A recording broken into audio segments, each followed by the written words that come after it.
शायद भारत को उतना खतरा बाहर वालों से नहीं है जितना इन घर के कैदियों से है sir.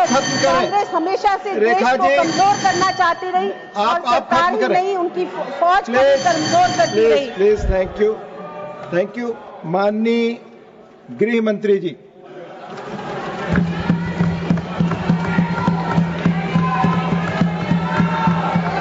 Nothing is going on in court. Please take your seats. No. माननीय गृह मंत्री जी को बोलने दें। क्या? प्लीज। माननीय सभापति जी, please. Let him speak. No. आप अपनी जगह बैठ जाइए प्लीज। आप please take your seats. Please take your. Nothing is going on. No. आप अपनी बात कहेंगे और सरकार का पक्ष नहीं सुनना चाहेंगे। This is not the democratic behave. Please धोला जी बैठिए। प्लीज आप सब बैठिए। नहीं प्लीज। मैंने माननीय गृह मंत्री जी को बुलाया बोलने के लिए। प्लीज प्रमोद जी एक मिनट। पॉइंट ऑफ ऑर्डर क्या है आपको बताएं। Let them speak. बोलिए पॉइंट ऑफ ऑर्डर क्या है। माननीय गृह मंत्री जी बोले, उनको पूरा अधिकार है आर्टिकल 75 में बोलने का। तिवारी जी बहिष्कार करने का तय कर आए हो क्या? मैं उससे कहीं कोई आपत्ति नहीं कर रहा। रूल क्या है? रूल एक सदन में प्रधानमंत्री नॉट गोइंग ऑन रिकॉर्ड। ये सामूहिक जिम्मेदारी है, सरकार की सामूहिक जिम्मेदारी है। माननीय गृह मंत्री जी जवाब देंगे। No please. माननीय गृह मंत्री जी आप बोले। सही नहीं है। Please go back to your seats. Sushmita ji please go back to your seats. माननीय अध्यक्ष जी प्लीज। माननीय गृह मंत्री जी बोले। सभापति महोदय, सिर्फ माननीय गृह मंत्री जी की बात हो जाएगी। आपका आचरण असंसदीय है। में पाकिस्तानी आतंकवादियों द्वारा जो नृशंस हमला हुआ और उसके जवाब में भारत सरकार ने और भारत की सेनाओं ने जो मजबूत जवाब पाकिस्तान के आतंकवादी ग्रुप्स को और पाकिस्तान को स्वयं को दिया, ऑपरेशन सिंदूर के माध्यम से, उसका पर सदन में चर्चा पर मैं हिस्सा लेने के लिए खड़ा हूं।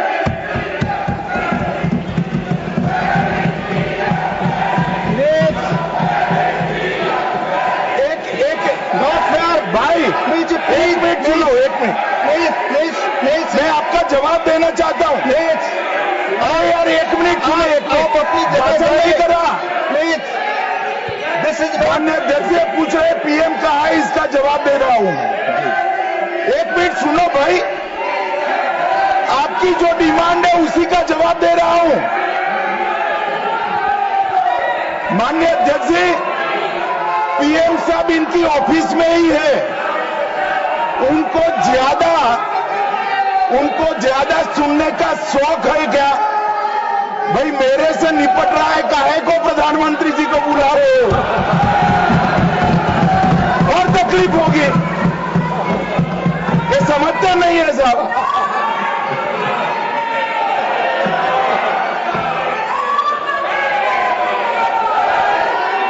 माननीय सभापति जी, सबसे पहले पहलगांव हमले में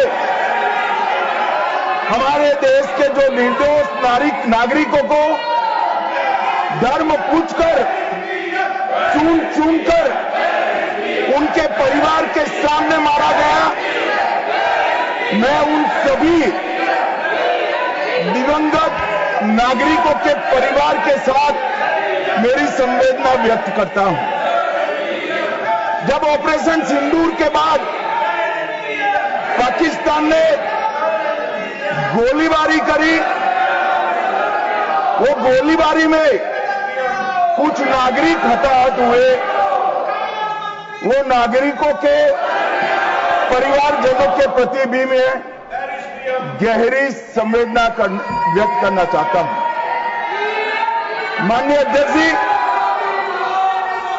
ऑपरेशन सिंदूर, ऑपरेशन महादेव, ये दोनों के लिए जिन सुरक्षा बलों ने भारत का सम्मान बढ़ाया है, वो सभी को मैं हृदय पूर्वक बहुत बहुत साधुवाद देना चाहता हूं।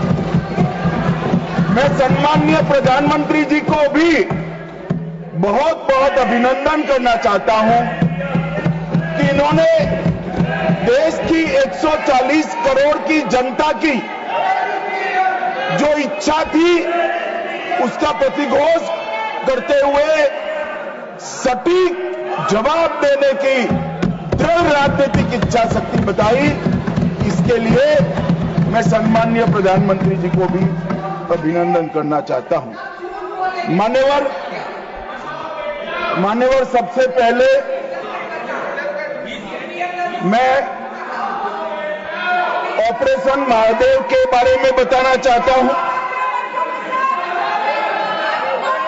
मान्यवर,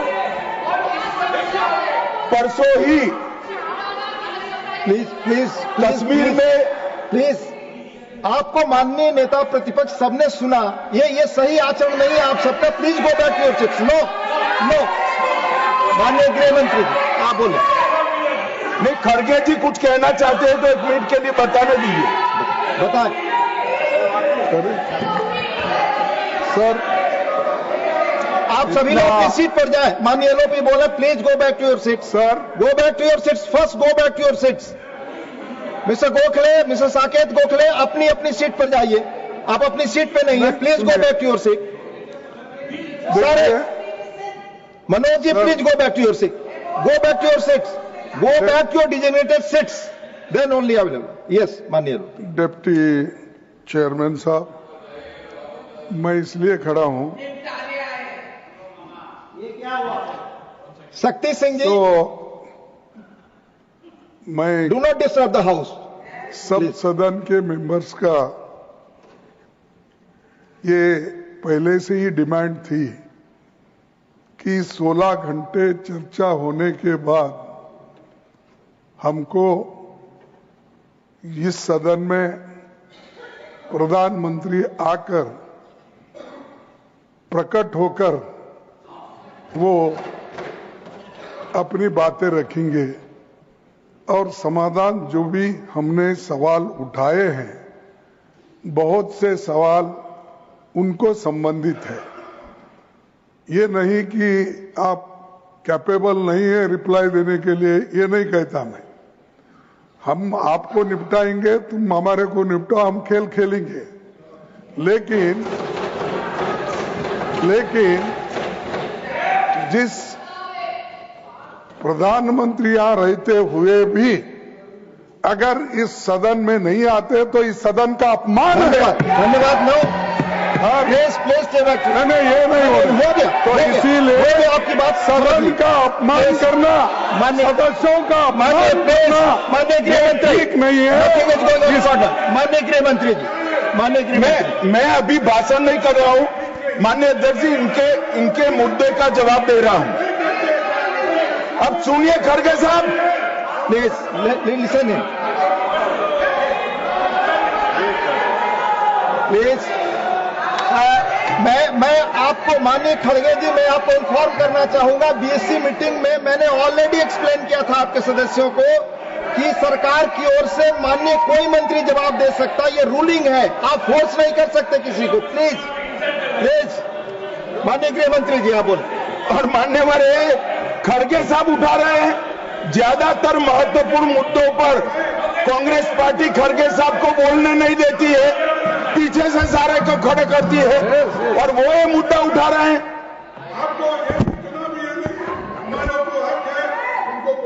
आपने बोल दिया। प्लीज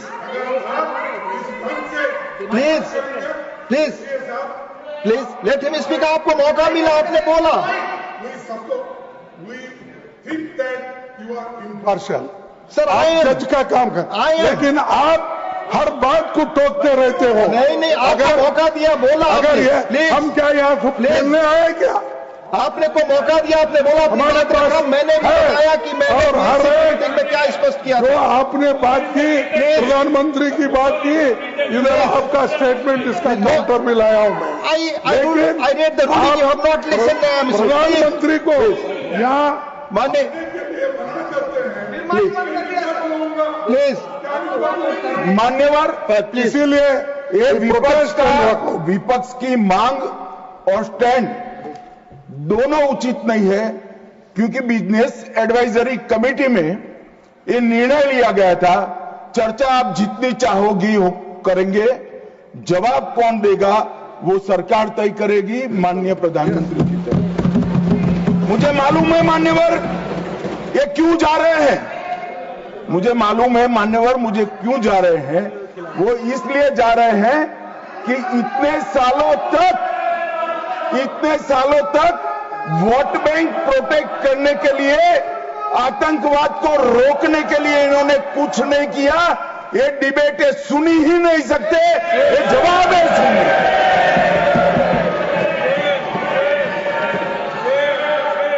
और जब भी ये कह रहे हैं और कोई लीडर ऑपोजिशन होता और बोलता तब तो मैं समझता, खड़गे साहब बोल रहे हैं। ज्यादातर महत्वपूर्ण चर्चाओं में कांग्रेस पार्टी उनके नेता को, लीडर ऑफ ऑपोजिशन को बोलने ही नहीं देती है, और वो मुद्दा उठा रहे हैं कि माननीय प्रधानमंत्री जी जवाब। मान्यवर, मैं सबसे पहले ऑपरेशन महादेव के लिए बताना चाहूंगा। परसों ही बहुत लंबे समय से चल रहे हुए एक ऑपरेशन का अंत आया, और वो ऑपरेशन के तहत 3 आतंकवादी, सुलेमान उर्फे फैजल जट, अफगान और जिब्रान, वो तीनों हमारी सुरक्षा बलों ने इनको मौत के घाट उतारा। मान्यवर, सुलेमान ए श्रेणी का लश्कर तैयबा का कमांडर था। उसने पहलगांव हमले में उसकी ही राइफल से गोलियां चली थी, गगनगिरी में भी उसकी राइफल से गोलियां चली थी, और उसको हमारे सुरक्षा बलों ने कश्मीर छोड़कर पाकिस्तान भागने नहीं दिया। अफगान भी ए ग्रेड का लश्कर तैयबा का कमांडर था, और जिब्रान भी उच्च आला दर्जे का लश्कर तैयबा का आतंकवादी था। मान्यवर, इससे स्पष्ट हो गया है कि ये आतंकवादी हमले में लश्कर तैयबा का हाथ था, इसके इशारे पर ही ये घटना हुई थी।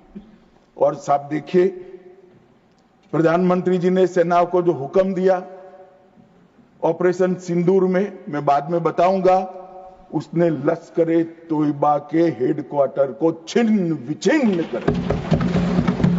इनको भेजने वाले भी मारे गए, और जिन्होंने गोली चलाई थी वो भी मारे गए। एक प्रकार से ऑपरेशन महादेव और ऑपरेशन सिंदूर दो इकट्ठा होता है तो दुनिया के सभी आतंकवादी हमलों में सबसे सटीक, सख्त और त्वरित जवाब माननीय प्रधानमंत्री के नेतृत्व में भारत के सुरक्षा बलों ने दिया। लश्कर तैयबा का आप सभी जानते हैं कि एक प्रतिबंधित संगठन है। कुछ ही समय के बाद इनके एक आउटफिट टीआरएफ ने जिम्मेदारी ली कि हमने ये निर्दोष नागरिकों को मौत के घाट उतारा है। मान्यवर, उसी दिन मैं वहां पहुंच गया था। सुरक्षा रिव्यू की मीटिंग हुई थी, और सुरक्षा रिव्यू की मीटिंग में तय हुआ था कि आप जल्दी से जल्दी इनको पकड़िए, मगर उससे भी जल्दी ये लोग देश छोड़कर पाकिस्तान न भाग जाए इसकी चिंता करिए। इसलिए 100 दिन के बाद भी वो उपलब्ध मिले और मारे गए। मान्यवर, उनके पास से 3 राइफलें बरामद हुई। एक 19 M4 कार्बाइन अमेरिकन राइफल है और 2 AK-47 राइफल है। जिस दिन पहलगांव में घटना हुई, हमारे निर्दोष नागरिकों को मारा गया, उस दिन वहां से NIA ने खाली कारतूसों को कब्जे लिया था। इनके मारे जाने के पहले ही वो खाली कारतूसों का फॉरेंसिक साइंस लेबोरेटरी में एक प्रकार से इसकी जन्म कुंडली निकाली थी कि कौन सी राइफल से चले हैं। और जब ये मारे गए, इनके पास से भी जो राइफलें मिली, फॉरेंसिक साइंस लेबोरेटरी में चंडीगढ़ में रात को फॉरेंसिक टेस्टिंग कर 100% मिलान हुआ है कि इन्हीं 3 राइफलों का उपयोग किया गया था, जिसमें से 44 कारतूस AK-19M4 के थे और 25 कारतूस AK-47 राइफल के थे। इसलिए अब कोई बहस भी नहीं बची है, कोई शको शुबह भी नहीं बचा है कि इन्होंने मारा था या नहीं था। NIA ने बहुत विगत जांच करी है मान्यवर, लगभग 1055 लोगों के स्टेटमेंट लिए हैं। इसके आधार पर इनके रेखाचित्र भी बनाए गए। उसके बाद ट्रैकिंग करते हुए 2 दिन जिन्होंने इनको आसरा दिया था, वो ढोंक के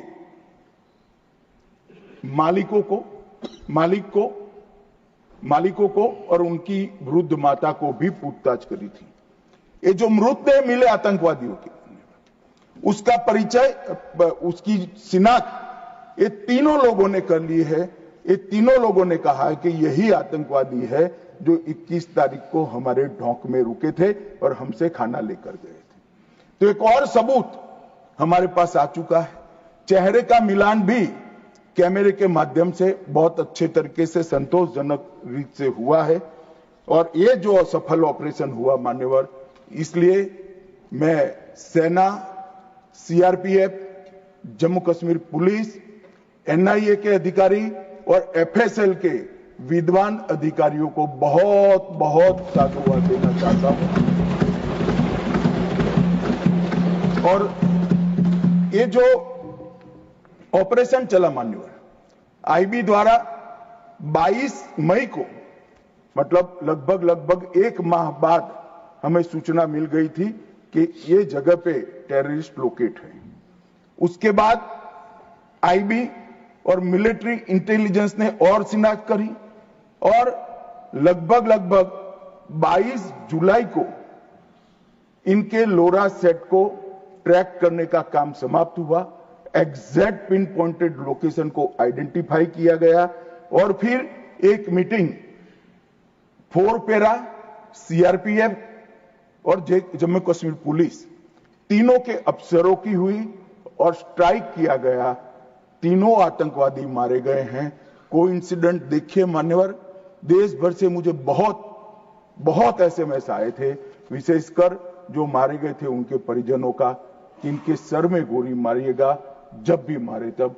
तीनों के एनकाउंटर के वक्त तीनों के सर में ही गोली लगा है मान्यवर। ये कोइंसिडेंट मान्यवर, आज ये मारे गए 2 दिन पहले, अब बैठे नहीं हैं, चिदंबरम साहब को बैठना चाहिए था। उन्होंने सवेरे मेरे इस्तीफे की मांग के साथ एक प्रश्न उठाया कि भारत सरकार ने ऑपरेशन सिंदूर करा। ऑपरेशन सिंदूर इसलिए कहा कि ये पाकिस्तानी आतंकवादी थे और पाकिस्तानी आतंकवादी थे, इसका आपके पास सबूत क्या है? वो पूरी दुनिया में ऑपरेशन सिंदूर के जस्टिफिकेशन को चैलेंज कर रहे थे। मैं आज इस सदन के माध्यम से श्री चिदंबरम को पूछना चाहता हूं, आप किसको बचाना चाहते थे? पाकिस्तान को, लश्कर तैयबा को, ये आतंकवादियों को? अरे शर्म नहीं आती मान्यवर? और देखिए महादेव करता है तो क्या करता है। जिस दिन सवाल पूछा उसी दिन ये तीनों आतंकवादी ढेर हो गए और जवाब तो घटनाक्रम ने दिया। मगर ये कांग्रेस पार्टी की मानसिकता पूरी दुनिया के सामने चिदंबरम साहब ने उजागर कर दी। हमारी वोट बैंक के लिए हम पाकिस्तान का समर्थन करते हुए भी नहीं डरेंगे। हमारी वोट बैंक के लिए लश्कर तोयबा को बचाने से भी हम नहीं डरेंगे और हमारी वोट बैंक के लिए आतंकवादियों को शेल्टर देते हुए, शाब्दिक शेल्टर देते हुए भी हम नहीं डरेंगे। मान्यवर, ये कांग्रेस की मानसिकता है। और अभी अभी पृथ्वीराज चौहान साहब का इंटरव्यू आ गया। उन्होंने कहा ऑपरेशन का नाम धर्म के आधार पर रखने के अलावा इनको कुछ नहीं आता है। मान्यवर, कांग्रेस पार्टी बैठी नहीं है, उनको मालूम नहीं है हर हर महादेव सिर्फ धर्म का नारा नहीं है। शिवाजी महाराज ने जो मुगलों के खिलाफ लड़ाई लड़ी, स्वतंत्रता की लड़ाई लड़ी और शिवाजी महाराज की सेना का युद्ध घोष था हर हर महादेव। और ये प्रतीक है, ये प्रतीक है हर प्रकार के भारत पर के हमले का, भारत की संप्रभुता पर हमले का और भारत की सीमाओं पर अतिक्रमण के जवाब देने का।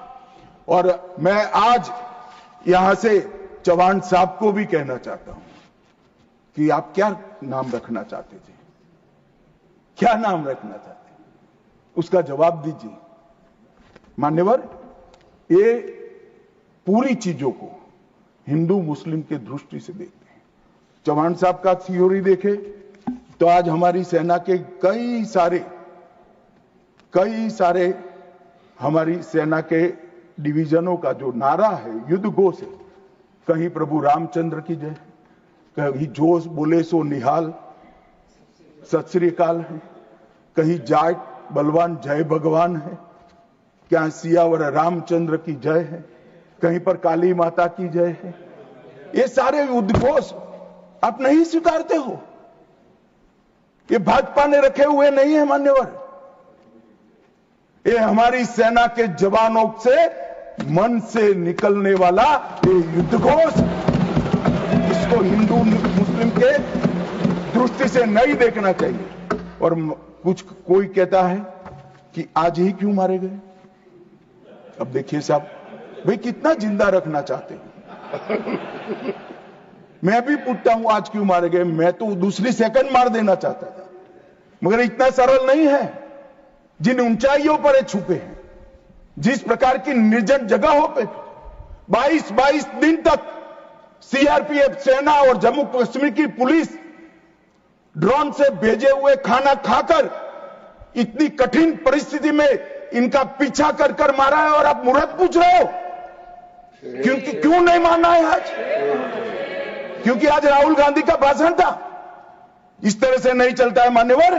पूरे देश की जनता कांग्रेस पार्टी को देख रही है। इनकी प्रायोरिटी देश की सुरक्षा नहीं है, राजनीति है। उनकी प्रायोरिटी आतंकवाद को समाप्त करना नहीं है, अपनी वोट बैंक है। उनकी प्रायोरिटी हमारी सीमा की सुरक्षा नहीं है, उनका सेक्युलर और अपीसमेंट का पॉलिटिक्स है मान्यवर। मगर हम इससे इत्तेफाक नहीं रखते हैं मान्यवर। आज मैं ऑपरेशन सिंदूर के बारे में भी बताना चाहता हूं। 22 अप्रैल को हमला हुआ। 22 अप्रैल को ही मेरी प्रधानमंत्री जी से बात हुई। वो विदेश थे। लगभग 2-2:30 बजे के सुमार पे बात हुई।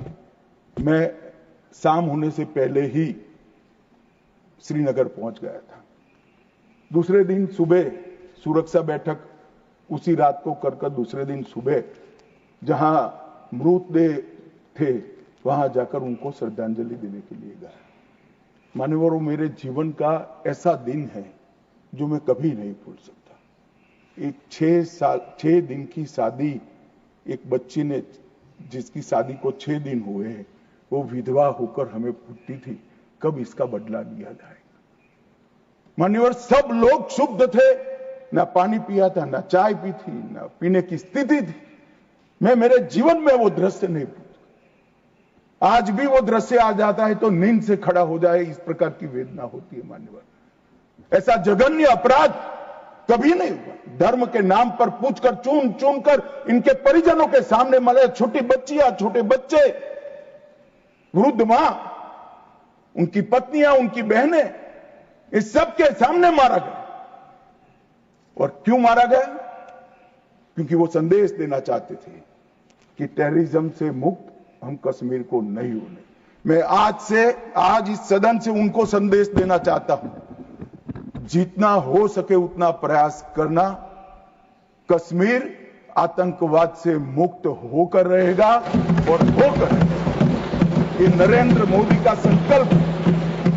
मान्यवर, 23 अप्रैल को, इसके पहले कल भाषण में कहा,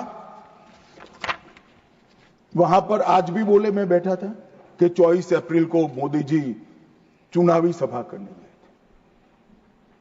हमारे साथी ने जवाब दिया इनका, परंतु मान्यवर, मैं सदन का रिकॉर्ड क्लियर हो इसलिए मोदी जी वो सभा में क्या बोले थे वो कहना चाहता हूं। मोदी जी ने 24 अप्रैल को बिहार की जनसभा में जो कहा था वो चुनावी सभा नहीं थी। इस देश के प्रधानमंत्री की जिम्मेदारी है कि देश की जनता की भावनाओं को दुनिया के सामने ढंग से रखे। मैं कोट अनकोट उनके भाषण को पढ़ता हूं। माने 22 अप्रैल को पहलगांव का यह हमला केवल निहत्थे पर्यटकों पर नहीं बल्कि पूरे भारत की आत्मा पर हुआ एक दुस्साहसपूर्ण प्रहार। आतंकवाद के प्रति दृढ़ और कड़ा रुख, आतंकवादियों और इस हमले की साजिश रचने वालों की कल्पना से भी बढ़कर उनको बड़ी सजा दी जाएगी। आतंकियों के बीच बची खुची जितनी भी भूमि है उसको मिट्टी में मिलाने का समय आ गया। 140 करोड़ भारतीय इस बात के लिए एकजुट है कि आतंक के आकाओं की कमर तोड़ दी जाएगी।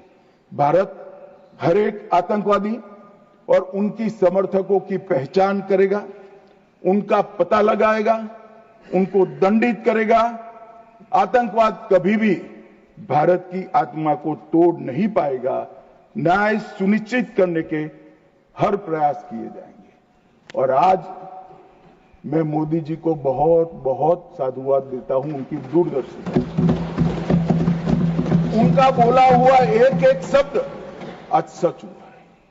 उन्होंने कहा था आतंकवादियों की बची खुची जमीन मिला देंगे, मिट्टी में मिला देंगे। साहब, उनके ट्रेनिंग के बाद मिट्टी में मिले हैं, इनके हेडक्वार्टर मिले हैं, उनके लॉन्च पैड भी मिट्टी में मिलकर जमीन दोस्त। उन्होंने कहा कि इनके आकाओं को नहीं छोड़ेंगे। मैं बाद में लिस्ट पढ़ता हूं। इनको भेजने वालों को भी हमारी सेनाओं ने मिट्टी में मिला दिया। उन्होंने कहा आतंकवादियों को भी नहीं छोड़ेंगे। ऑपरेशन महादेव ने वो तीनों आतंकवादियों को समाप्त कर दिया। मान्यवर, घेर दिया। एक प्रकार से मोदी जी ने कहा हुआ वाक्य, हमारी सेना, हमारी वायुसेना, हमारी जल सेना और सभी पैरामिलिट्री फोर्स और जम्मू कश्मीर पुलिस ने उसको अपना कर्म का रास्ता बना दिया और कठोर दंड देने का काम किया है। मान्यवर, 23 अप्रैल को ही एक सीसीएस की मीटिंग बुलाई गई। सीसीएस की मीटिंग में कठोर संदेश देने का काम न केवल पाकिस्तान को, पूरी दुनिया को, कि भारत की सीमा और भारत की सेना, भारत के नागरिक और भारत की संप्रभुता इसके साथ खिलवाड़ नहीं करते, वरना परिणाम भुगतने पड़ते हैं। उन्होंने तय किया सीसीएस की बैठक में 1960 की जवाहरलाल नेहरू के द्वारा की गई एक तरफा पाकिस्तान के फायदे वाली सिंधु जल संधि को तत्काल प्रभाव से रोक लिया जाए। मान्यवर, ऐतिहासिक फैसला है। हम सब वर्षों से मानते थे कि हिंदू जल संधि एक तरफा है, हमारा पानी 80% वहां नहीं जा सकता। मान्यवर, वहां तक कि वहां से गाद निकालने की भी परमिशन, उनकी कैनाल बनाने के पैसे भी भारत ने भेजे। और मान्यवर, ये पानी पर अधिकार है भारत के किसानों। कश्मीर, पंजाब, हरियाणा, राजस्थान और दिल्ली का पीने का पानी अब कुछ ही समय में सिंधु के माध्यम से राजस्थान तक पहुंचेगा। एकीकृत जांच चौकी अटारी की जो चल रही थी उसको हमने बंद कर दिया। सार्क वीजा समाप्त कर दिया। 24 घंटे में सारे पाकिस्तानी नागरिकों को हमने वापस भेजना शुरू कर दिया। नई दिल्ली स्थित पाकिस्तानी उच्चायोग में रक्षा, सैन्य, नौसेना और वायुसेना के सलाहकारों को अवांछित व्यक्ति घोषित किया गया और दोनों उच्चायोग में स्टाफ को कम करा दिया गया। 55 से घटकर 30 करा दिया और सीसीएस ने संकल्प लिया कि भेजने वाले और कृत्य करने वाले दोनों को दंडित किया जाएगा। इसके लिए सेना को खुली छूट देने का काम सीसीएस ने। ये पूछ रहे थे कल क्या हुआ, कैसे हुआ। सीसीएस के फैसले जो है वो मीडिया में आए थे मगर उनको पढ़ना नहीं है, क्योंकि सारे जो फैसले लिए वो उनके द्वारा किए हुए निर्णयों को रद्द करने के और उनकी नीतियों के खिलाफ जो निर्णय हुए वो है। मान्यवर, 30 अप्रैल को सशस्त्र बलों को ऑपरेशनल फ्रीडम देने का काम प्रधानमंत्री जी ने किया कि रक्षा मंत्रालय और सेना दोनों मिलकर तय करेंगे टारगेट क्या होगा, तरीका क्या होगा, स्थान क्या होगा और समय क्या होगा। और इसको हमारे सेना के जवानों ने इसको बहुत बखूबी निभाया। मान्यवर, मैं तीनों सेनाओं को इस सदन के इस चर्चा में बहुत बहुत सम्मान के साथ साधुवाद देना चाहता हूं। 7 मई को रात को 1:04 पर पाकिस्तान के 9 आतंकी अड्डों को ध्वस्त कर दिया। रक्षा मंत्री जी ने लोकसभा में बताया कम से कम 100 लोग मरे, 100 से ज्यादा मरे मगर कम से कम 100 मरे हैं। और मान्यवर, लश्कर तैयबा, जैसे मोहम्मद और हिजबुल मुजाहिदीन, ये तीनों के हेडक्वार्टर को ध्वस्त करने का काम नरेंद्र मोदी सरकार ने किया, हमारी सेनाओं ने। और मान्यवर, हमने तुरंत ही उनको सूचना दे दी थी। हमने उनको बताया मरकज सुभानअल्लाह बहावलपुर, मरकज तैयबा मुरीद के Mehmoona Joya camp Sialkot, Sarjal camp Sialkot, Sawai Nala camp Muzaffarabad, Syedna Bilal camp Muzaffarabad, Gulpur camp Kotli, Barnala camp Bhimber और अब्बास कैंप कोटली, उसको हमने समाप्त कर दिया है, तोड़ दिया है। और ये हमारे आत्मरक्षा के अधिकारों को उपयोग करते हुए कहा है हमारी कार्यवाही समाप्त हुई है। मैं बाद में आता हूं, ये पाक ऑक्यूपाई कश्मीर क्यों नहीं लिया, ये क्यों नहीं करा, वो क्यों नहीं करा। पहले तो वो सोचते थे कि कुछ ही नहीं होगा, हो गया तो ये क्यों नहीं हुआ। मैं कांग्रेस पार्टी को कहना चाहता हूं, पाक ऑक्यूपाई कश्मीर आपने दिया था मगर लेने का काम भारतीय जनता पार्टी की सरकार ही करेगी और कोई नहीं। मानव, हमने तो हमला किया था आतंकवादी अड्डों पर, उनके हेडक्वार्टर पर, उनके संगठनों पर, उनके ट्रेनिंग कैंप पर, उनके लॉन्चिंग पैड पर, और हमारे आतंकवाद के ऊपर ये हमले को पाकिस्तान अपने पर का हमला समझ बैठा। और उन्होंने 8 मई को अपने रिहायशी इलाकों पर गोलीबारी, हमारे सेना के इंस्टॉलेशन पर मिसाइल शो, ड्रोन फेंक, कोई पहुंच नहीं पाया। मगर नदी की सीमा में गोलीबारी से निर्दोष नागरिक जो घूम रहे थे वो हताहत हुए। मान्यवर, फिर भी भारत ने संयम रखा। उन्होंने गुरुद्वारा तोड़ा, हम कुछ नहीं बोले, उन्होंने मंदिर तोड़ा, कुछ नहीं बोले।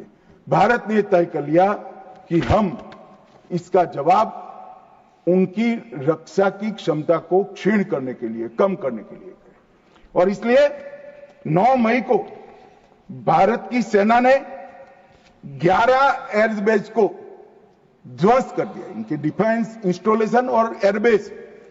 8 airbase Nur Khan, Murid, Sargodha, Rafiqui, Rahim Yar Khan, Jacobabad, Sukkur, Bholari, 6 radar system Sukkur, Lahore, Arifwala, Chunian, Jacobabad और नयाचौर, और surface to air guided missiles की सिस्टम लाहौर और ओकारा की। पाकिस्तान ने हमले के बाद मान्यवर लड़ने की स्थिति में ही नहीं था। ये पूछ रहे हैं किसके कहने पर समाधान हुआ, किसके कहने पर समाधान हुआ? किसी के कहने पर समाधान नहीं हुआ। पाकिस्तान घुटनों के बल हमारे डीजीएमओ को फोन किया कि भाई बंद करो। पहले से हमारा मकसद युद्ध का नहीं था, ना पाकिस्तान के अवाम को हम नुकसान करना चाहते थे। मोदी जी ने तुरंत कहा कि अगर पाकिस्तान रोकता है तो रोक लीजिए, और इसको भी राहुल गांधी आगे बढ़ा रहे हैं और पूछ रहे हैं। कुछ लोगों ने आशंका की कि कौन मरा वहां। मान्यवर, उनको मालूम नहीं है।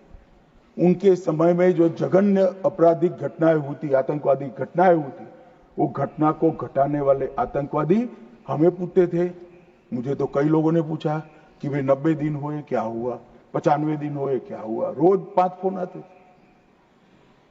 मगर उनके समय में जो बड़ी बड़ी आतंकवादी वारदातें हुई थी, मुंबई ट्रेन ब्लास्ट से लेकर मुंबई पर हमले की, उसके आरोपी आतंकवादी हमारे ऑपरेशन सिंदूर में मारे गए। मान्यवर, ऑपरेशन हाफिज मोहम्मद जमील जैसे मोहम्मद का प्रमुख, मौलाना मसूद का बड़ा बहनोई, मुदस्सर खादियान मरकज तैयबा का प्रभारी, मोहम्मद हमजा जमील जैम और ऑपरेटिव मसूद अजहर का भतीजा, मोहम्मद यूनुस अजहर जैसे मोहम्मद का अमीर, मोहम्मद हसन खान जैम ऑपरेटिव, मोहम्मद हसन वो गंभीर रूप से घायल हुए हैं, जैम का वास्तविक प्रमुख अब्दुल मलिक, खालिद अबू अक्स और नोमान मलिक, ये सारे इतने घायल हुए हैं कि अब कुछ कर नहीं सकते। मान्यवर, ये जो हमला हुआ वो उन्होंने इनके दिल पर हमला किया है, आतंकवाद के दिल पर पहली बार प्रहार किया। मान्यवर, पहले भी हमने सर्जिकल स्ट्राइक करी, एयर स्ट्राइक करी। एक प्रकार से सर्जिकल स्ट्राइक और एयर स्ट्राइक दोनों पाक ऑक्यूपाई कश्मीर में थी। मेरे जैसे लोग तो मानते हैं कि हमारी भूमि पर ही हमने हमला किया था, क्योंकि पाक ऑक्यूपाई कश्मीर इस सदन के द्वारा स्वीकारा हुआ संकल्प है कि पाक ऑक्यूपाई कश्मीर भारत का है। मगर पहली बार पाकिस्तान की सरहद में जाकर हमारी सेना ने पराक्रम दिखाया है और आतंकवादियों के अड्डों को, उनके ट्रेनिंग कैंप को और उनके लॉन्चिंग पैड्स को खत्म करने का काम किया है।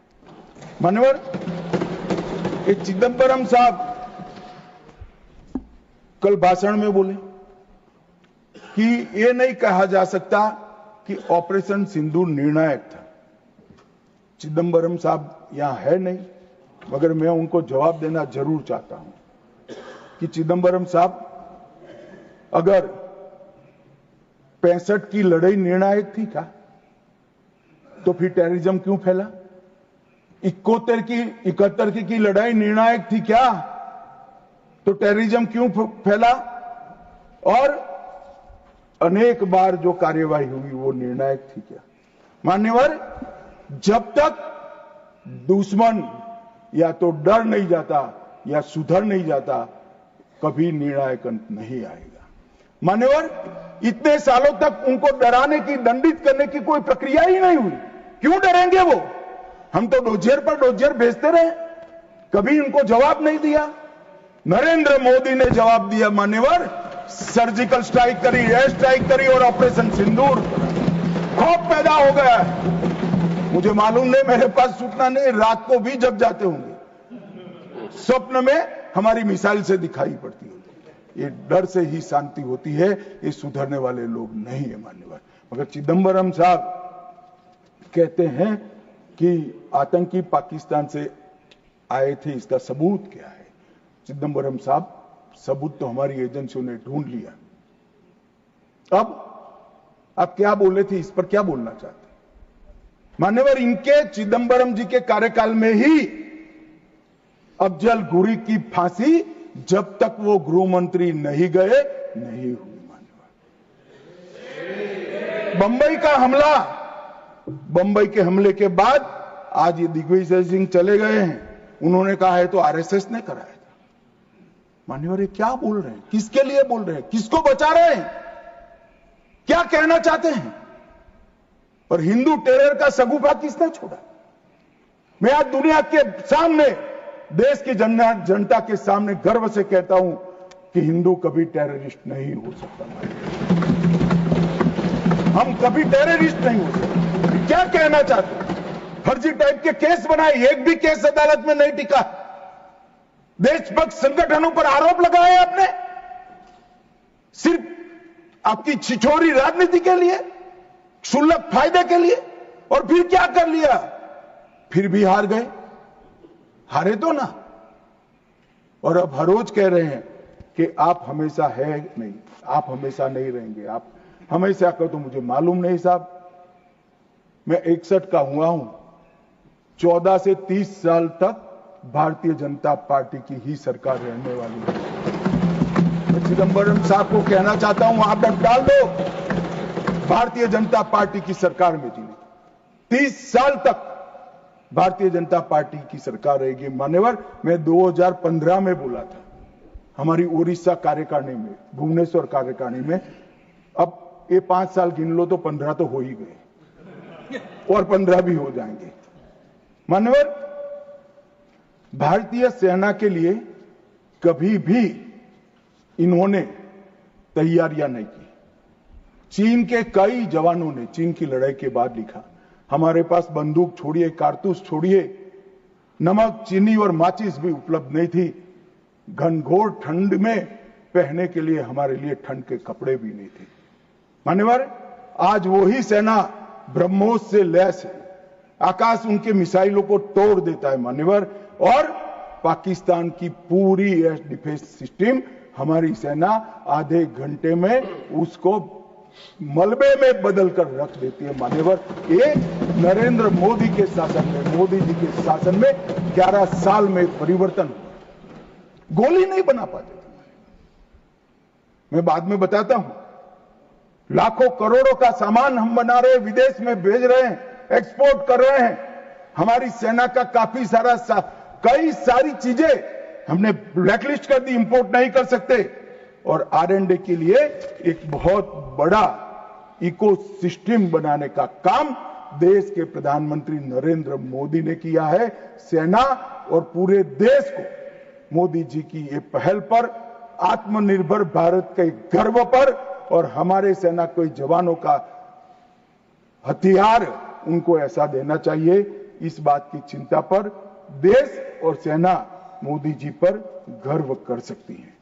मान्यवर, हमने जो नमक, चीनी और माचिस नहीं थी, ऐसी सेना से 11 साल में 22 मिनट में ही आतंकवादियों का काम तमाम कर देने वाली, तकनीक से सज्ज, वीर, सटीक इंफॉर्मेशन वाली और बताए हुए लक्ष्यों को पूरा करने वाली सेना का मान्यवर निर्माण किया है। मान्यवर, ये हमला, कल्पना कर लीजिए, कांग्रेस के राज में हुआ होता तो क्या होता। अभी तो भाजपा सरकार है, एनडीए सरकार है, मोदी जी प्रधानमंत्री हैं, तीनों ने क्लीन चिट देने में 100 दिन लगा दिए। अगर कांग्रेस की सरकार होती तो पाकिस्तान को तुरंत क्लीन चिट मिल जाएगा। रक्षा मंत्रालय की जगह विदेश मंत्रालय काम करता, रातों रात जेरॉक्स मशीनों पर डोजियर तैयार होते, डोजियर वहां भेजते थे और फिर चर्चा करते शर्म अल शेख में, और कुछ नहीं करते साहब।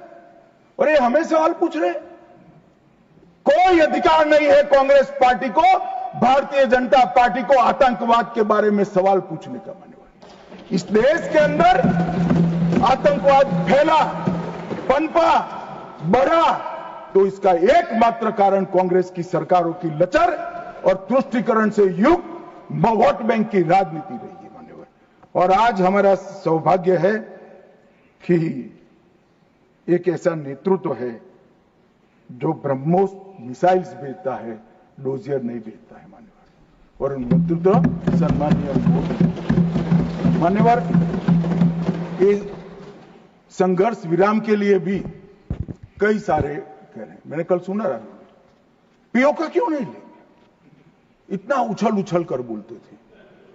और ये यहां पर काफी विद्वान लोग बैठे हैं, इनको कुछ संसद की मर्यादा, संसद में बात करने का तरीका, मतलब वास्तविक चीजें बोलने की पद्धति कुछ नहीं सिखाते। मान्यवर, मैं आज पूरे देश के सामने बात करना चाहता हूं। मान्यवर, ऑपरेशन सिंदूर युद्ध नहीं था। यूएन चार्टर के अनुच्छेद 51 के चैप्टर 7 के तहत हमने आत्मरक्षा के लिए बल प्रयोग का जो हमारा अधिकार है उसको उपयोग किया था।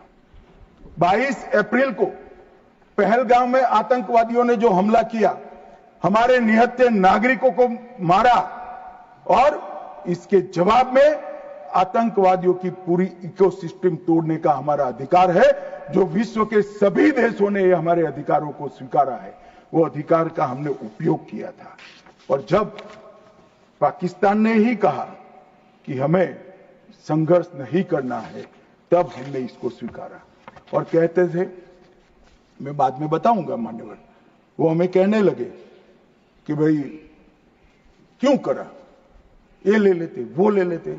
मैं बाद में जब आपके समय में जो घोषित युद्ध हुए, ये तो घोषित युद्ध नहीं था मान्यवर, मगर घोषित युद्ध हुए कांग्रेस के समय में, इसमें आपने क्या किया है वो बाद में मैं मान्यवर बताता हूं। उसके पहले मैं आतंकवाद के परिदृश्य पर, जम्मू कश्मीर का आतंकवाद का परिदृश्य और देश का परिदृश्य, इस पर बताना चाहते हैं। मान्यवर, कांग्रेस देश की सबसे पुरानी पार्टी है और सबसे ज्यादा शासन भी कांग्रेस और उनके साथियों ने देश पर किया है। उनके समय में हमारे प्रधानमंत्री नरेंद्र मोदी जी को 3 नासूर मिले आंतरिक सुरक्षा की दृष्टि से। पहले कश्मीर का आतंकवाद, नॉर्थ ईस्ट की इंसर्जेंसी और वामपंथी उग्रवाद, नक्सलवाद, ये 3 नासूर मिले। और 30 से 40 वर्ष तक ये नासूर भारत की धरती को रक्त रंजित करते रहे। न जाने कितने लाल हमारे सेना के, सीआरपीएफ के, बीएसएफ के, सीआईएसएफ के मारे जाते रहे, शहीद पर शहीद। न जाने कितने निर्दोष किसान, न जाने कितने निर्दोष नागरिक आतंकवाद, इंसर्जेंसी और वामपंथी उग्रवाद की भेंट चढ़े, मगर कुछ नहीं हुआ। आज मैं कहना चाहता हूं मान्यवर, कश्मीर के उग्रवाद के बारे में बाद में आता हूं। नॉर्थ ईस्ट इंसर्जेंसी और वामपंथी उग्रवाद दोनों क्षेत्र में हिंसा में 75% की कमी लाने का काम नरेंद्र मोदी। मैं इस पर बहुत ज्यादा बोलना नहीं चाहता क्योंकि आज ये विषय नहीं है, परंतु कश्मीर के अंदर जो आतंकवाद था वो मैं इस पर जरूर बोलना चाहता हूं। मान्यवर, इसका कारण क्या था, इसके कारण के मूल में जाना चाहिए। जब से कश्मीर का सृजन हुआ, धारा 370 बनाई गई। किसने बनाई? कांग्रेस पार्टी ने बनाई। इसका समर्थन और इतने लंबे समय तक किसने चला? कांग्रेस ने चला है। मान्यवर, इसका स्वरूप क्या था? धारा 370 और 35 से क्या कहती? कश्मीर का एक अलग ध्वज होगा, कश्मीर का एक अलग संविधान होगा और 5 अगस्त 2019 तक ये अलग ध्वज और अलग संविधान चलते रहे। हमारी पार्टी के पहले राष्ट्रीय अध्यक्ष श्यामा प्रसाद मुखर्जी ने इस धारा 370 के लिए अपना बलिदान देने का काम किया, उनकी हत्या की। और क्या हुआ? इससे हमेशा अलगाववाद को पोषण मिलता रहा कि हम भारत के बाकी राज्यों जैसे नहीं है, हमें कुछ और मिल सकता है, हमारा तो संविधान अलग है, हमारा राष्ट्रध्वज अलग है। तो हर युवाओं को बरगाले, उनको उकसाने का मौका हमने पाकिस्तान, और कश्मीर के अंदर पहले अलगाववाद की बात हुई, फिर आजादी की बात हुई, और वो ही आतंकवाद का मूल बना मान्यवर। और इसके बाद धार्मिक कट्टरता बढ़ाने वाले सारे संगठन इनकी तुष्टीकरण की नीति के कारण चलते रहे। मान्यवर जमायते इस्लामी, कई सारे संगठन जो बच्चों में, युवाओं में, किशोरों में धार्मिक कट्टरता पर बढ़ाते रहे, अलगाववाद बढ़ाते रहे, चलने दिया, चलने दिया, चलने दिया। बैन लगाएंगे तो हमारी वोट बैंक नाराज हो जाएगी। मान्यवर इसके साथ साथ पाकिस्तान ने टेरर ग्रुप बनाए, और ये टेरर ग्रुप के प्रवक्ता, इसका नाम है हुर्रियत कॉन्फ्रेंस। हर टेरर ग्रुप ने अपना एक ग्रुप, सिविलियन ग्रुप बनाया, इसके साथ चर्चा करते रहे, और उनके परिणाम स्वरूप यहां आतंकवाद बढ़ता गया। मान्यवर मैं आज स्वर्गीय शम्मी कपूर को भी कोट करना चाहता हूं। शम्मी कपूर जी, मैं पार्टी का अध्यक्ष था तब मिलने आए थे। उन्होंने कहा, अमित भाई मेरा जब गोल्डन पीरियड था, मेरा साल का 30% टाइम कश्मीर में जाता था, इतना शूटिंग होता था कश्मीर, और मैं वहां के लोगों को मिला हूं। प्रोग्रेसिव सोसाइटी थी, महिलाएं प्रोग्रेसिव थी, धर्मनिरपेक्ष बात करते थे, सूफी संतों की बात करते थे, वहां पर कश्मीरी पंडित भी मिलते थे। आज मैं देख रहा हूं कि वो बच्चियां पथराव कर रही है। क्या होगा, किसने बिगाड़ा? तब मैं इसके नीचे गया था मान्यवर, तब मालूम पड़ा कि ये जमाते इस्लामी ने पूरी शिक्षा, प्राथमिक शिक्षा पर कब्जा जमा कर रखा था, और बच्चों के दिलो दिमाग के अंदर जहर घोलना शुरू किया। तब जाकर ये स्थिति हुई। मगर कोई भी कभी भी ये कांग्रेस इसके मूल में नहीं गई, और मान्यवर धीरे धीरे ये बढ़ता गया। मान्यवर नरेंद्र मोदी जी ने तय किया कि ऐसा नहीं चल सकता, और 5 अगस्त 2019 को यही ऐतिहासिक सदन में धारा 370 और 35 को समाप्त, और उसके बाद शुरू हुआ टेररिज्म को फैलाने वाले, अलगाववाद फैलाने वाले टेररिस्ट और इनकी इकोसिस्टम संपूर्ण सफाई का एक युग शुरू हुआ। मान्यवर धारा 370 35 से हटाए गए, जीरो टेरर प्लान बना, एरिया डोमिनेशन की योजनाएं बनी, कैपेसिटी बिल्डिंग की योजनाएं बनी, मल्टी लेवल डिप्लॉयमेंट लगाया गया, तकनीक का उपयोग बढ़ाया गया, जेल प्रबंधन बढ़ाया गया, ड्रोन रोधी सिस्टम और गन तैनात किए गए।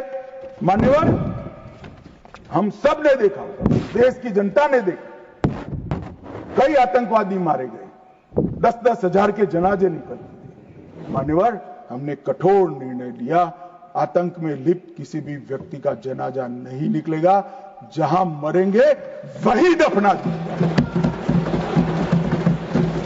और मान्यवर इस वक्त कांग्रेस पार्टी ने विरोध किया था, फारूक अब्दुल्ला जी की पार्टी ने विरोध किया, आतंकी समर्थन को चून चूर कर नौकरियों से निकाला गया, पासपोर्ट और गवर्नमेंट कॉन्ट्रैक्ट के हेतु इनको अघोषित किया गया। 75 पाकिस्तानी समर्थक सरकारी कर्मचारियों को ड्यू लीगल प्रोसेस से बर्खास्त करा दिया गया। बार काउंसिल सस्पेंड कर भारत के संविधान को मानने वाली बार काउंसिल प्रस्तावित की गई। यूएपीए अदालतों की स्थापना हुई, और लगभग मई 22 से लेकर मई 25 तक 2267 प्रकरण यूएपीए के दर्ज हुए।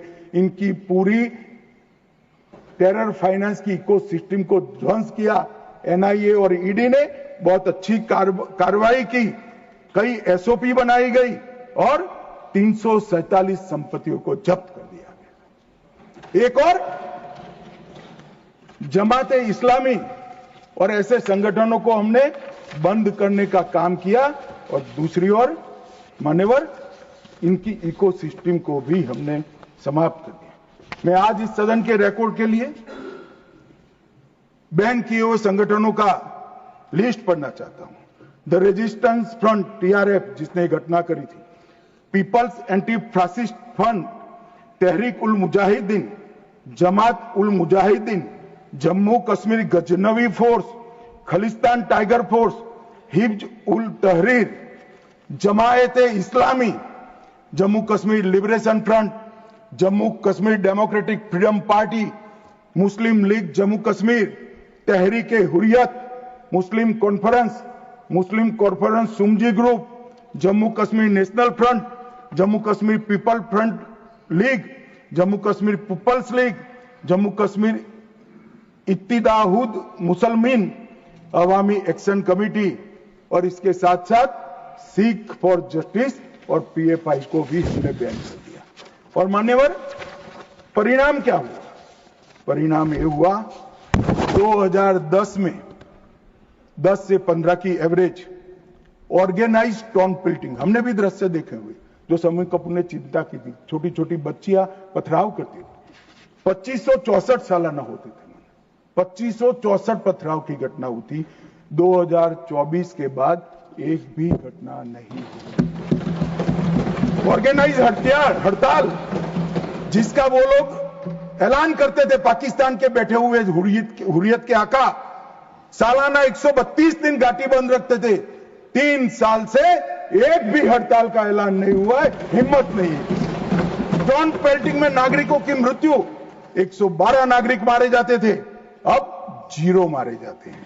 सिक्योरिटी फोर्स का इंजर्ड, साल में 6235 सिक्योरिटी फोर्सेस इंजर्ड होती थी, अब 0 हो गई है। मान्यवर इसके साथ साथ ये पूछ रहे थे, अभी वो शिवसेना की सदस्य भी पूछ रहे, क्या आतंकवाद समाप्त हो गया? इतनी गहरी जड़ें कांग्रेस ने डाली है, समाप्त होने में बहुत देर लगेगी। हमारा प्रयास है जल्द से जल्द, परंतु मान्यवर आंकड़े में कहना चाहता हूं समाप्ति के कगार पर है। आपको पसंद नहीं आएगा मगर समाप्ति के कगार पर है। पहले 2004 से 14 तक कुल घटनाएं 7217 हुई। 7217, 7217 और जून 15 से मई 25 तक 2150, 70% की कमी हो गई। आतंकवादी घटनाओं में 70% कमी। नागरिकों की मृत्यु 1770 हुई थी, अब नागरिकों की मृत्यु 357 हुई है। मान्यवर 80% की कमी। और सिक्योरिटी फोर्सेस 1060 मारे गए थे, अब 542 मारे गए हैं। मान्यवर 49% की कमी। मान्यवर इसके साथ साथ हमने कश्मीर के अंदर ढेर सारा काम किया है। मान्यवर लगभग 59,000 करोड़ की 53 परियोजनाएं, चिनाब पर विश्व का सबसे बड़ा पुल बना, 8.5 किलोमीटर लंबी बनिहाल सुरंग बनी, उधमपुर श्रीनगर बारामुल्ला तक रेल पहुंची, जोजिला सुरंग और बनिहाल सुरंग बने, रोजगारी का सृजन 63,000 लोगों का हुआ। जम्मू देश का पहला शहर बना जहां IIM, IIT और एम्स तीनों संस्थान वहां पर है। मान्यवर पहला शहर। लगभग ऐसी स्थिति कश्मीर में भी तीनों प्रोग्रेस पर है। 40,000 नौकरियां दी, विस्थापितों को प्रतिनिधित्व दिया। कश्मीर विस्थापित कश्मीर पंडितों के 2 सदस्यों का नामांकन करने का कानून लेकर आए। और सबसे बड़ी बात मान्यवर, हमने भारत के संविधान का झंडा कश्मीर में फहराने का काम। ये पूछते हैं क्या हुआ? पहले 3 परिवारों तक राजनीति थी, ना पंच था, ना सरपंच था, ना तहसील पंचायत थी, ना जिला पंचायत। आज जम्मू कश्मीर में 34,260 जनप्रतिनिधि चुने हुए जम्मू कश्मीर के नागरिकों की सेवा कर। मान्यवर पहले चुनाव होते थे। मुझे एक सेना के रिटायर्ड जनरल मिले, बाद में मैं बताता हूं। उन्होंने कहा अमित भाई हमारा काम तो मुख्य सुरक्षा का नहीं था, वो तो भगवान भरोसे था। सबसे बड़ा काम फर्जी वोटिंग करना। कराते थी प्रशासन, हम इनकार करते थे, कई लोगों को मेमो दिए गए, फिर भी हम अड़े रहते थे। 3%, 4% वोटिंग होती थी। आज नरेंद्र मोदी के शासन में जिला पंचायत के चुनाव में 98.3%। जनरल इलेक्शन में अब तक का सबसे ज्यादा वोटिंग आजादी से। ये बताता है वहां लोकतंत्र प्रस्थापित हो रहा है मान्यवर। और 63% हुआ और 1000 करोड़ से रुपये से ज्यादा पैसा पंचायतों को सीधा देने का काम किया। मगर मान्यवर ये क्यों हुआ, मैं आज पूरे सदन को बताना चाहता हूं। मैं भी इस बात को कभी उजागर नहीं किया, मगर मुझे लगता है मौका भी है और दस्तूर भी है। जब से प्रधानमंत्री जी प्रधानमंत्री की कुर्सी संभाले, तब से उनके दिलो दिमाग पर कश्मीर की शांति का भूत था। अहरनीश सुधर। मान्यवर 2015 में पार्टी का अध्यक्ष बना। मोदी जी ने मुझे जनरल सिन्हा के घर पर भेजा। जनरल सिन्हा जो कई साल तक कश्मीर में सेवा की, नॉर्थ ईस्ट में भी सेवा की, एनसीआर में रहते थे। मैं 3 दिन उनके घर पर बैठा, उन्होंने पूरी डिटेल बताई। फिर कश्मीर से जुड़े हुए 25 लोगों की अलग अलग सूची दी। इनके साथ मैंने घंटों चर्चा की थी और मोदी जी ने भी अनेक लोगों को बुलाकर चर्चा की। अगर मोदी जी करते हैं वो बताते नहीं, मगर मुझे कुछ तो मालूम है, क्योंकि काफी सरपंच को मिले थे, इनकी मिनट्स मेरे पास आई थी। पार्टी की दृष्टि से युवाओं से मिले थे, धार्मिक नेताओं से मिले थे, जम्मू के लोगों को मिले, घाटी के लोगों को मिले और नेशनल कॉन्फ्रेंस के एमपीओ को भी मिले थे। और ढेर सारा मंथन 2014 से चलता था। वो मंथन अंत में कश्मीर के अंदर, आज मैं विश्वास के साथ कह रहा हूं साहब, आतंकवाद समाप्ति के कगार पर है। आतंकवाद समाप्ति के कगार पर। एक जमाना था कि पाकिस्तान को आतंकवादी पाकिस्तान से भेजने ही नहीं पड़ते, हमारे कश्मीर के युवा हाथ में हथियार उठा लेते। मगर आज मैं 6 माह का रिकॉर्ड इस सदन को बताता हूं। 6 माह में आतंकवादी संगठनों में एक भी कश्मीरी युवा की भर्ती नहीं हुई है और जो मारे जा रहे हैं वो सारे पाकिस्तान। क्योंकि जम्मू कश्मीर के अवाम ने मोदी जी की नीतियों को स्वीकारा है। पहले कभी नहीं हुआ था कि आतंकवादी कोई बड़ा कृत्य करते थे, घाटी में इसका विरोध होता है। मैं आज घाटी की जनता को, जम्मू की जनता को बहुत बहुत साधुवाद देना चाहता हूं। एक भी गांव ऐसा नहीं था घाटी का जहां ये पहलगाम हमले का विरोध नहीं। और जब तिरंगा घर पर फहराने की बात होती है, जिनके बच्चे आतंकवाद की भेंट चढ़ गए, वो मां बाप भी तिरंगा फहराते हैं। और मान्यवर, आतंकवाद पर तो कांग्रेस को बोलने का अधिकार ही नहीं। मान्यवर, मैं आज सदन के सामने डिटेल रखना चाहता हूं। अटल जी की सरकार ने निर्णय किया था कि आतंकवाद को समाप्त करें। काफी मंथन हुआ। मंथन के बाद तय हुआ कि मजबूत कानूनी संरचना खड़ी करनी पड़ेगी जिससे इनको सजा कराई जाए। कानूनी संरचना खड़ी करने के लिए पोटा का कानून लाना, ये कांग्रेस पार्टी ने विरोध किया।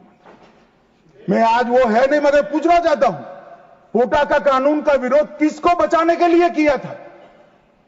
खैर, उन्होंने तो विरोध किया, राज्यसभा में गिर गया। अटल जी का संकल्प मजबूत था, भाजपा का संकल्प मजबूत था। पोटा कानून संयुक्त सेशन में पारित कर दिया गया और पोटा का कानून आया, इसका अमल शुरू। मान्यवर, एक कांग्रेस पार्टी ने इसके घोषणा पत्र में लिखा कि हम पहली कैबिनेट में पोटा का कानून रद्द कर देंगे। अब मैं तो कई बार ऐसा सोच ही नहीं सकता, तो मुझे लगा ये झूठ मूठ का वादा कर रहे। और मान्यवर देखिए, पहली कैबिनेट में ही इन्होंने पोटा के कानून को रद्द कर दिया।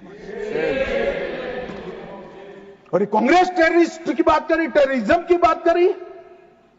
आप तो उसका पोषण करने वाली पार्टी हो। मान्यवर, इसके बाद क्या हुआ? 2005 में रामलल्ला के टेंट पर हमला हुआ। मंदिर उस वक्त नहीं बना था। मुंबई लोकल ट्रेन में 7 धमाके हुए, 187 लोग मारे गए। डोडा में हमले हुए, 34 हिंदू मारे गए। हैदराबाद में धमाके हुए, 44 लोग मारे गए। 2005 रामलला का टेंट, 2006 मुंबई ट्रेन, डोडा 2006, 2007 2 बम धमाके हैदराबाद में, 44 लोग मारे गए। 7 यूपी में धमाके हुए, 13 लोग मारे गए। 8 रामपुर सीआरपीएफ कैंप पर हमला हुआ, 2008 आर्मी के काफिले पर हमला हुआ, 10 नागरिक मारे गए। 2008 आतंकी हमला हुआ, 246 लोग मारे गए। 2008 जयपुर में 8 बम धमाके, 2008 अहमदाबाद में 21 बम धमाके, 2008 दिल्ली में 5 बम धमाके, 2010 जर्मन बेकरी बम धमाका, 2010 वाराणसी में बम धमाका, 2011 मुंबई में बम धमाका, 3 लोग मारे गए। एक भी वर्ष खाली नहीं गए मन में। और हमें पूछ रहे कि आपने क्या किया? 100 दिन तक पूछते ही रहे, कहां गए, क्या किया, क्या किया, क्या किया। अब मुझे बताओ भाई, 2005 से शुरू कर 2011 तक आपने क्या किया? कांग्रेस पार्टी ने क्या किया? कौन से कानून लाए, कौन से कदम उठाए, और कब जाकर पाकिस्तान पर सर्जिकल स्ट्राइक, एयर स्ट्राइक और ऑपरेशन सिंदूर का आपने प्रयोग किया? जवाब कांग्रेस पार्टी को, देश की जनता को देना पड़ेगा। मान्यवर, 54 जगह पे देश के अलग अलग हिस्सों में 609 नागरिक मारे गए। और मैं आज गर्व से देश के गृह मंत्री के नाते उच्च सदन में कहता हूं, मोदी जी के राज में पूरे देश में कश्मीर छोड़कर कहीं पर भी टेररिस्ट घटना नहीं। और कश्मीर में भी हुई, उरी में हुई, हमने सर्जिकल स्ट्राइक कर चेताया। पुलवामा में हुई, एयर स्ट्राइक कर और चेताया। अब नहीं सुधरते हैं, दुम टेढ़ी की टेढ़ी है, हम क्या कर सकते हैं? पहलगांव में करा मान्यवर, घर में घुसकर पटचड्डे उड़ाने का काम हमारी सेना। और मुझे तो कल सुबह ही किसी ने याद दिलाने के लिए, मेरी कॉन्स्टिट्यूएंसी से एक हमारी वरिष्ठ कार्यकर्ता है जिनकी उम्र 80 है, उन्होंने एक व्हाट्सएप भेजा था। उन्होंने कहा, अमित जरूर बोलना। अब मैं इतनी वरिष्ठ कार्यकर्ता की भावना को टाल नहीं सकता मान्यवर। उन्होंने एक व्हाट्सएप में वीडियो भेजा जिनमें सोनिया गांधी जी के घर से दौड़ते दौड़ते सलमान खुर्शीद जी आंसुओं से लहस बाहर आते। बाहर मैनेज मीडिया खड़ा है, उसके सामने कहते हैं कि सोनिया जी पूरी रात सो नहीं पाती है, इनके आंसू देखकर मेरी आंख से आंसू दिख रहे। ठीक है भाई, किस लिए आंसू बहाए? बाटला हाउस में वो पाकिस्तान प्रेरित आतंकवादी मारे गए, उसके लिए। अरे सोनिया जी, आंसू बहाना था तो बाटला हाउस एनकाउंटर में जो मोहन शर्मा शहीद हुआ, इसके लिए बहाते हैं। आप किसको प्रोटेक्ट करें? मगर वोट बैंक का एक खेल। मुझे पूछते रहे साहब, 90 दिन तक भाग गए, आप क्या कर रहे हो? 25 दिन हो गए, 35 दिन हो गए, 40 दिन हो गए, सिंदूर इसका जवाब नहीं, आतंकवादी कहां गए? चलो भाई, ये तो भाजपा सरकार, सेना ने ठोक दिया, सीआरपीएफ ने ठोक दिया, हो गया हमारा काम। अब मैं पूछना चाहता हूं, दाऊद इब्राहिम जिसने मुंबई में सीरियल धमाके गए, किसके राज में भागे मान्यवर? कांग्रेस के राज में। सैयद सलाउद्दीन किसके राज में भागा? कांग्रेस के राज में। टाइगर मेमन किसके राज में भागा? कांग्रेस के। अनीस इब्राहिम किसके राज में भागा? रियाज भटकल किसके राज में भागा? कांग्रेस। इकबाल भटकर किसके राज में भागा? मिर्जा सादाब किसके राज में भागे? और इसका हिसाब कौन देगा? उनको मालूम था देना पड़ेगा साहब, इसलिए बहिष्कार करते। वो स्वयं भागे, आतंकवादियों को भगाया और वो भी भाग गए। और हमने मान्यवर 11 साल में यूएपीए में 2019 में अमेंडमेंट किया। इसके तहत, अमेंडमेंट के तहत 57 लोगों को आतंकवादी घोषित किया है। एनआईए का अमेंडमेंट किया, देश के बाहर जांच करने के हमने अधिकार लिए। एनएसए का हमने सख्त उपयोग किया, 370 को बैन किया, निरस्त कर दिया, पीएफआई को बैन किया, मैक को मजबूत किया, ICJS का हमने स्थापना किया, नफीस का स्थापना किया, PMLA से टेरर फाइनेंसिंग को रोक दिया और नेट ग्रिड से माध्यम से पूरे देश के आतंकी संगठनों को एक कंप्यूटर की क्लिक पर लाकर रख दिया। मान्यवर, हमने पूरी इकोसिस्टम तैयार करी। और मान्यवर, ये जो कह रहे हैं, कल पूछ रहे थे कैसे आते हैं, मान्यवर मैं फिर से कहना चाहता हूं कि इतनी कठिन सरहद, कई जगह सुरंगें बनाते हैं और बना सकते हैं। मान्यवर, इसको रोकने के हम तकनीकी उपाय कर रहे हैं, कुछ समय में ही हो जाएगा। मगर कुछ नाले ऐसे हैं मान्यवर, वहां इतना बहाव होता है, वहां कोई चौकी नहीं लग सकती, चौकी बह जाएगी। वो घुस रहे हैं, मगर उन्होंने क्या स्टैंड लिया था? राहुल गांधी ने कहा, जब 2011 में हमला हुआ, उन्होंने कहा सभी आतंकी हमलों को रोकना संभव नहीं है। जवाहरलाल नेहरू ने कहा घुसपैठियों को कोई रोक ही नहीं सकता। मैं मानता हूं कि अभी भी पाकिस्तान कुछ आतंकी हमले कर पा रहा है, अभी भी कुछ घुसपैठ होती है, काफी कम हुआ है मान्यवर। मैं जिम्मेदारी के साथ बोलने वाला आदमी हूं, देश की जनता सुन रही है, काफी कुछ कम हुआ है, मगर हम कभी ऐसे हथियार नहीं डालते। मैं आज सदन के सामने कहना चाहता हूं, घुसपैठ और आतंकवादी घटनाओं को समाप्त करने के लिए नरेंद्र मोदी सरकार कृत निश्चयी दृढ़ता के साथ हमारा। मान्यवर, कल राहुल गांधी जी का मैंने स्टेटमेंट सुना, चीन के लिए प्रधानमंत्री क्यों नहीं बोलते, चीन के लिए नहीं बोलते, चीन के लिए नहीं बोलते। अब ये उनके सीनियर लोग हैं, उनका कोई ट्यूशन व्यूशन भी नहीं रखते। मान्यवर, कैसे बोलना चाहिए, क्या बोलना चाहिए, कुछ बोलते ही रहते हैं। मगर आपने जब चीन की लड़ाई समाप्त हुई तब क्या किया था? चीन की लड़ाई समाप्त हुई तब हमारा 38,000 वर्ग किलोमीटर हिस्सा चीन को अक्साई चीन का देने का काम कांग्रेस पार्टी और आपके नाना जवाहरलाल नेहरू ने किया था। मान्यवर, 1955 में देश में बहुत कम लोग जानते, और ये पूछ रहे हैं कि कल मुझे कहने लगे झूठ बोल रहे हैं, मैं आज चीज भी लेकर आया। मैं selected works of Jawaharlal Nehru series volume 29 पृष्ठ 231 पढ़ रहा हूं, जो नेहरू जी ने स्वयं संकलन करा। इसके लेखक जवाहरलाल नेहरू स्वयं है। अनौपचारिक रूप से संयुक्त राज्य अमेरिका की ओर से सुझाव दिया गया कि चीन को संयुक्त राष्ट्र से तो संबंध किया जाए, यूएन में उसको मेंबरशिप दी जाए, परंतु उसको सुरक्षा परिषद में नहीं, और उसकी जगह भारत को देना चाहिए। साहब, कोई भी देश का प्रधानमंत्री होता, धन्यवाद करता और भारत सुरक्षा परिषद में मेंबर बन जाता। आज मोदी जी जो प्रयास करते थे, करने की जरूरत भी नहीं पड़ती, हमारे पास भी वीटो होता। परंतु इन्होंने क्या कहा, हम स्वीकार नहीं कर सकते। चीन जैसे महान देश को सुरक्षा परिषद में नहीं रखते हैं तो सुरक्षा परिषद के मायने ही नहीं रहते। ये मान्यवर कांग्रेस का चरित्र। कल हमें सवाल पूछे थे, और चलो नाना तो बहुत दूर की बात है। इन्होंने मान्यवर एक प्रकार से चीन के बारे में राजीव गांधी फाउंडेशन, जिसकी चेयरपर्सन उनकी माताजी थी, उससे एमओयू किया, चीन से पैसा लिया, हमने एफसीआरए का लाइसेंस यही बिना पर कानूनी तरीके से राजीव गांधी फाउंडेशन का एफसीआरए का लाइसेंस कैंसिल कर दिया। क्या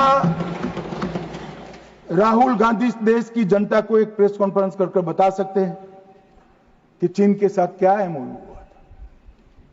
मान्यवर, हम जब हमारे सेनानी चीन की सेना के आंखों में आंख डालकर डोकलाम में सीना चौड़ा कर खड़े थे, तब ये चीन के राजदूत के साथ गुपचुप मीटिंग स्वयं राहुल गांधी करते। ये तो पीढ़ियों से चीन प्रेम चला रहा है।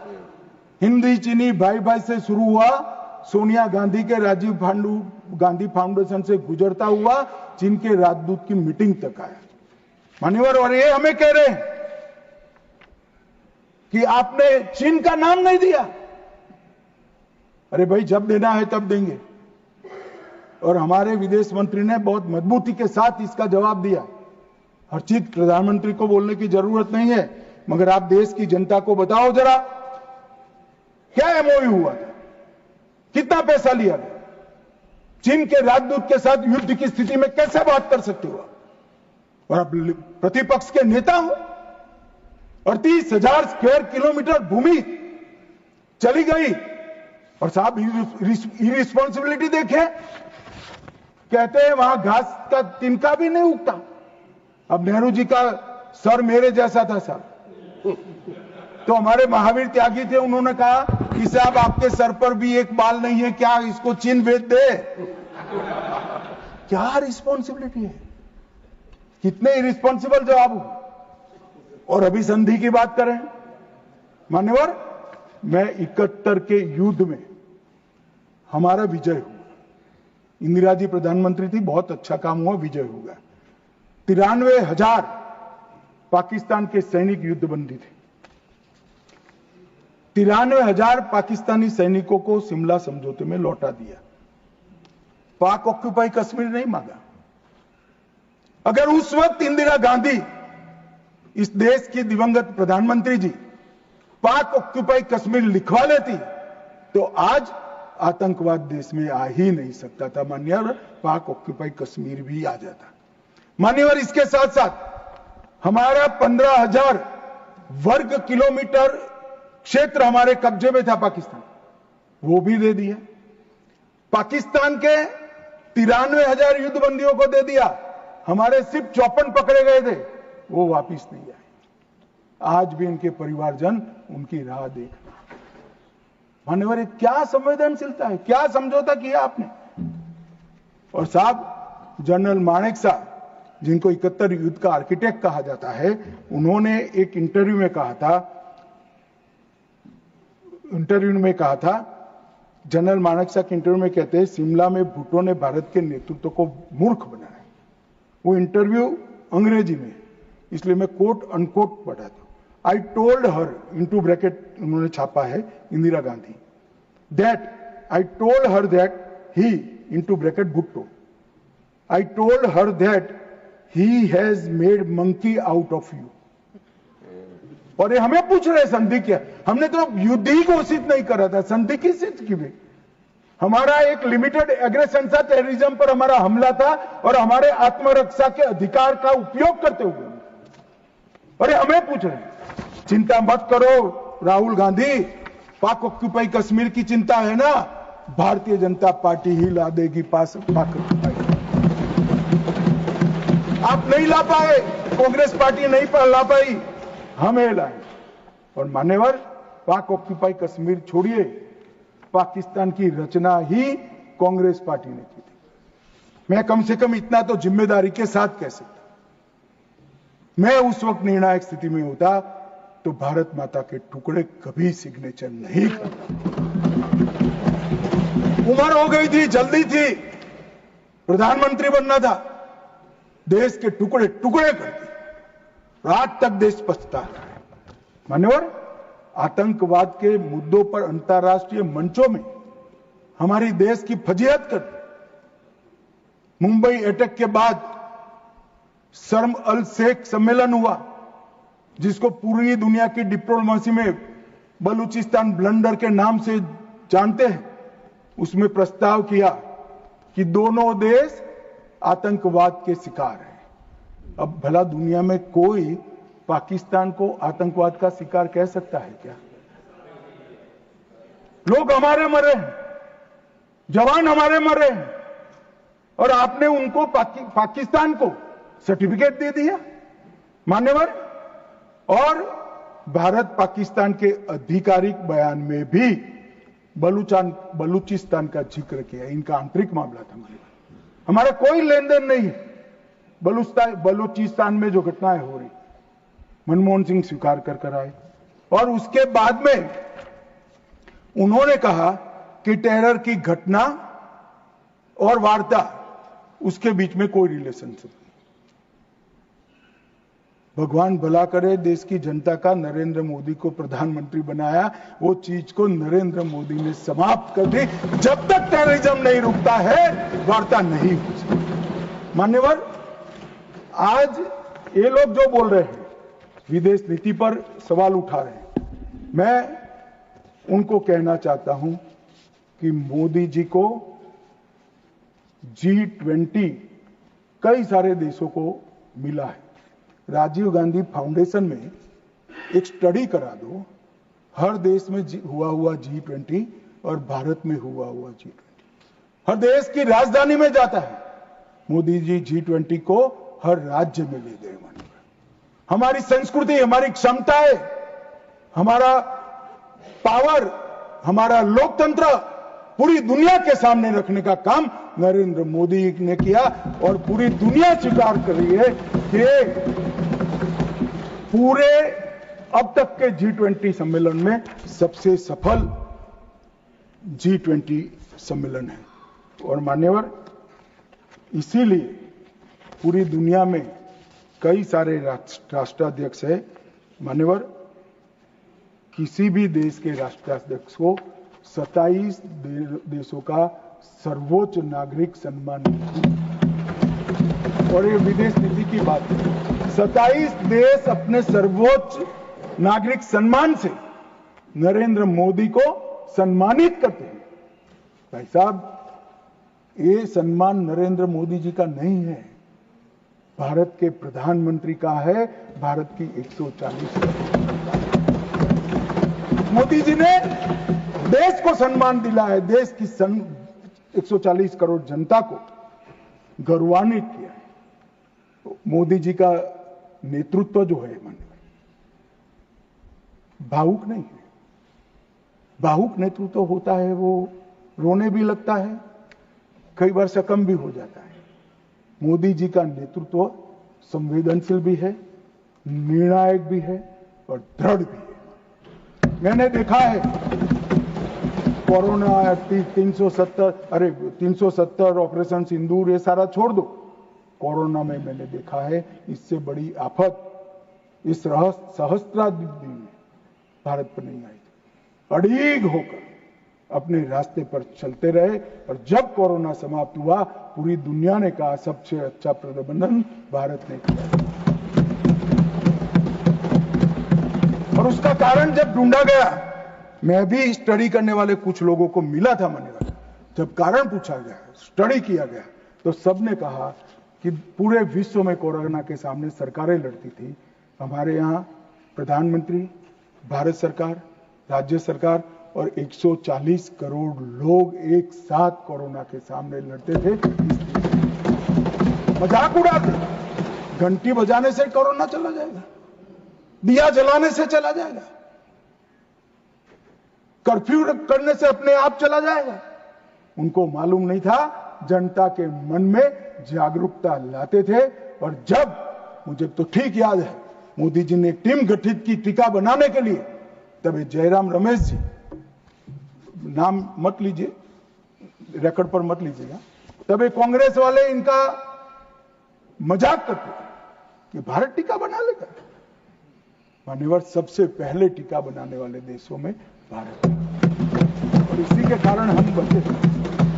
मान्यवर, 11 साल में समग्र दुनिया ने भारत की क्षमता को स्वीकारा है। भारत 11वें नंबर से चौथी सबसे बड़ी अर्थव्यवस्था बना। जीडीपी हमारा 4.19 ट्रिलियन हो, $1 ट्रिलियन की डिजिटल अर्थव्यवस्था बनी। प्रति व्यक्ति आय, जयराम रमेश जी हमेशा पुस्तक पूछा करते हैं, निर्मला जी बताती भी नहीं है, 68,572 से बढ़कर 1,33,488 हो। मान्यवर, राष्ट्रीय राजमार्ग का नेटवर्क 60% बढ़ा, 159 ऑपरेशनल एयरपोर्ट है, 31 लेकर मोदी जी ने इनिंग्स शुरू करा था, अभी समाप्त नहीं हुआ। 136 वंदे भारत ट्रेन है, 1500 ट्रेन अमृत स्टेशन योजना के तहत विकसित हो रहे हैं। 97% से अधिक भारतीय रेल का विद्युतीकरण हो चुका है। भारत दुनिया का सबसे बड़ा मोबाइल फोन उत्पादक देश बनने के कगार पर है। भारत तीसरा सबसे बड़ा स्टार्टअप इकोसिस्टम बन चुका है। मोदी सरकार में 118 यूनिकॉर्न बने। रक्षा क्षेत्र में हमारा उत्पादन 1.27 लाख करोड़ हुआ और निर्यात 21,000 करोड़ हुआ। विश्व का सबसे बड़ा पुल भारत में है। विश्व का सबसे लंबा पुल भारत में है। देश का सबसे लंबी अटल सेतु भारत में बनी। भारत का पहला वर्टिकल लिफ्ट रेल पुल मोदी जी के समय में हुआ और सबसे बड़ा एनएच भी मोदी जी के समय में बना। और सबसे बड़ी उपलब्धि कई पीढ़ियों से गरीबी जिनको डस रही थी मान्यवर, 60 करोड़ लोगों को घर में बिजली, गैस, शौचालय, शुद्ध पीने का पानी, 5 किलो अनाज और 5 लाख तक का इलाज देने का काम। ये नहीं समझ रहे। आपकी जो इच्छा हो मैं मान्यवर एनालिसिस के साथ इस सदन में जिम्मेदारी के पूर्वक कहना चाहता हूं, जब भी भारत की आजादी का इतिहास 25 साल के बाद शताब्दी के वर्ष लिखा जाएगा, ये मोदी एरा स्वर्ण अक्षरों से लिखा जाएगा, किसी ने सीखा। और मान्यवर कई सारे चीजें जो भारत के स्वाभिमान से साथ जुड़ी थी, हमारे इतिहास के साथ, हमारी संस्कृति के सम्मान के साथ, वो सारी चीजों को इन्होंने 75 साल तक लटका कर रखा। मैं आज एक लिस्ट पढ़ना चाहता हूं। अचीवमेंट जो हुए, आर्थिक विकास हुआ है, प्रजा का आत्मगौरव उड़ा है। आर्टिकल 370 को हमने हटा दिया, 3 तलाक समाप्त कर दिया, यूसीसी शुरू हो चुका है, राम मंदिर का निर्माण अयोध्या में रंग चंग के साथ हो गया। न्यू एजुकेशन पॉलिसी में मातृभाषा में शिक्षा पर हमने बल दिया। काशी, उज्जैन, शारदा पीठ, करतारपुर कॉरिडोर बनाए, राजपथ का नाम बदलकर कर्तव्य पथ रख दिया, योग को वैश्विक पहचान दिलाई, नया सैनिक चिन्ह वीर छत्रपति शिवाजी महाराज के निशाने पर रखा, संसद के अंदर सेंगोल की स्थापना की, राष्ट्रीय युद्ध स्मारक का स्वदेशी निर्माण किया, अंडमान और निकोबार द्वीप समूह के नाम बदलकर सुभाष बाबू और परमवीर चक्र विजेता बने हुए हमारे सेनानियों पे एक साथ रखे। और इसके साथ साथ कई सारी उपलब्धियां ये एरा में हुई। मान्यवर सबसे बड़ी उपलब्धि है 2047 में मुझे एक विदेशी पत्रकार ने कहा, मैं लंबा बैठा था, मैं उनकी थॉट प्रोसेस को जानना चाहता। अब मैं जो सुनना चाहता था तीसरे ही वाक्य में आ गया कि अब भारत को कोई रोक नहीं सकता। तो मैं उनको पूछा क्यों? उन्होंने कहा अब तक भारत ने अपना लक्ष्य ही तय नहीं किया था, कैसे अचीव करता। मैंने बोला अब क्या हुआ कि अब मोदी जी ने तय कर दिया कि जब 100 साल का भारत होगा, आजादी के 100 साल होंगे, तब विश्व में हर एक क्षेत्र में हम नंबर 1 पर होंगे और महान भारत।